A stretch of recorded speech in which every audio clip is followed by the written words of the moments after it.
تجمع العشرات من أبناء الجالية المصرية ببرلين في وقفة احتفالية أمام السفارة المصرية ببرلين لمشاركة المصريين في الداخل فرحتهم بتنصيب الرئيس عبد الفتاح السيسي رئيسا لجمهورية مصر العربية. لا طبعا ده يوم جميل وحاجة مشرفة جدا، وكانت حاجة يعني كل مصري يتشرف بيها. نفس الحكاية، أنا ما عبرت عني، بس طبعا فرحتنا لا تقدر. النهاردة قعدنا طول اليوم بنتفرج في التلفزيون.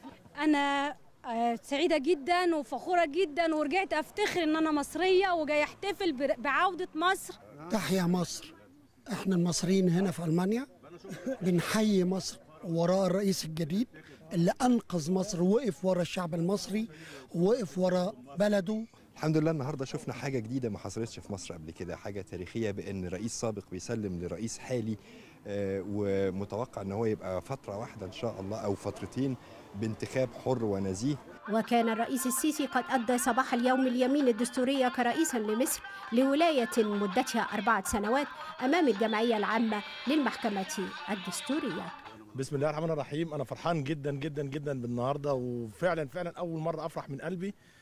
ألف مبروك لمصر ولشعب مصر وللأمة العربية، لأن رجوع مصر يعني رجوع الأمة العربية كلها. وقد تابع المصريون في ألمانيا مراسم تنصيب الرئيس عبد الفتاح السيسي أمام شاشات ضخمة، والاحتفالية التي تقام في مصر بحضور زعماء ورؤساء ممثلين عن 22 دولة، وامتزجت فرحة المصريين في برلين بالدموع ابتهاجا باستعادة وطنهم.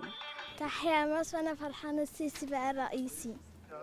المصريون أينما كانوا يؤثرون ويتأثرون بالوطن الأم، واليوم تقام الأفراح في الداخل والخارج المصري لتنصيب الرئيس عبد الفتاح السيسي رئيسا لجمهورية مصر العربية، لتلقى المسؤولية على عاتقه نصرة هذا الشعب، وإن ينصركم الله فلا غالب لكم.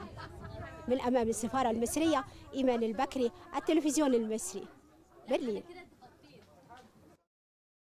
المصريون أينما كانوا يؤثرون ويتأثرون بالوطن الأم، واليوم تقام الاحتفالات في الداخل والخارج المصري لتنصيب الرئيس عبد الفتاح السيسي لسدة الحكم، ليناصر شعبه الذي نصره بالانتخابات الرئاسية عام 2014، وإن ينصركم الله فلا غالب لكم. من أمام السفارة المصرية، إيمان البكري، الليل للأخبار، برلين.